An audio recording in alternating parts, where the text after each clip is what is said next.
الله بطولة كبيرة للزمالك النهارده، ويوم كبير لجماهيره يفرحوا في الاستاد، والناس كلها ترجع مبسوطة وترجع فرحانة بالمباراة وترجع فرحانة بالكاس. مباراة الجماهير في غاية الاشتياق والانتظار لتحقيق بطولة مع الزمالك المجتهد هذا الموسم، عشان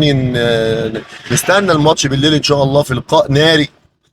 هيحضروا اكتر من 70 80 الف متفرج زملكاوي، هيملأوا جنبات استاد القاهره، والوايت نايت مشكلين عاملين مجهود كبير جدا جدا في تجهيزات الجماهير والدخله وكل حاجه. ان شاء الله معتمد جمال يكون حضر للماتش كويس، ان شاء الله يلعب بثلاثه ورا ويلعب ب 3-5-2 صريحه، يريح عبد الله السعيد كتير من واجباته الدفاعيه ويخليه تحت اتنين راس حربه صلاح، ناصر منسي وعدي الدباغ، واللي ان شاء الله ناصر منسي يكون في يوم كبير ويخلص الماتش للزمالك، وقصه